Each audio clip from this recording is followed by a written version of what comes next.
شرعی منت کسے کہتے ہیں؟ شرعی منت جو ہے وہ کسی بھی ایسی چیز کے لیے منت ماننا جو جائز ہو. جیسے مثال کے طور پہ میں ہمیشہ نماز پڑھوں گا، نماز پڑھنے پر منت مان لیں. ٹھیک، اب جو منت مانی وہ منت بھی کیا ہو؟ شرعی ہو. شرعی منت کسے کہتے ہیں؟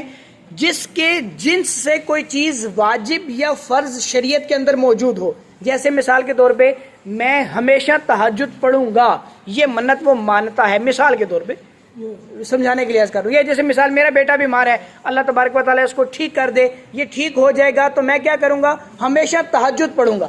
اب تہجد کیا ہے؟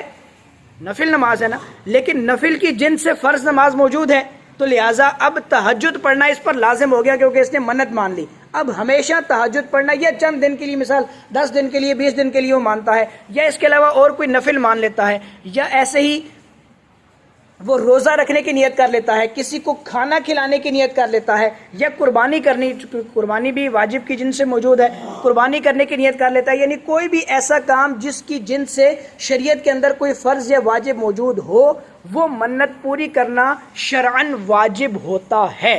اور اگر کوئی ایسی منت مانی جائے، جیسے مثال کے طور پہ میں فلاں مزار پر جاؤں گا، وہاں جا کر حاضری دوں گا، تو چونکہ مزار پر جانا یہ شرعاً واجب نہیں ہے نہ فرض ہے، تو ایسی منت جو شریعت میں جائز ہے، فرض و واجب نہیں ہے، جائز ہے، اس منت کو پورا کرنا یہ مستحب ہے کہ پورا کرے. اس مزار شریف پر جائے، وہاں جا کر فاتحہ نیاز جو بھی کرنا ہے، اس نے جو منت مانی تھی وہ اس کو پورا کرے. لیکن کوئی ایسی غیر شرعی منت ہے، جیسے مثال کے طور پہ عورتیں ہیں، عورت کے لیے مزار پر جانا یہ شرعاً درست نہیں ہے.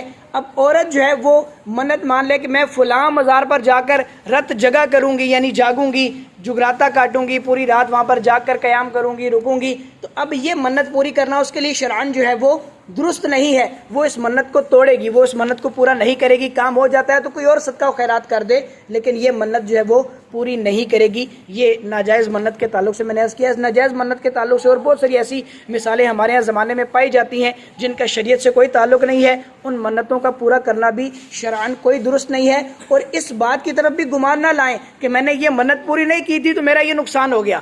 یاد رکھیں، شریعت پر عمل کرنے میں فائدہ ہے. شریعت کی چیزیں جن میں شریعت نے رکاوٹ ڈالی، منع کیا کہ یہ نہیں کریں گے، تو ان کو اگر کریں گے تو پھر نقصان ہوگا، نہیں کریں گے تو کوئی نقصان نہیں ہے.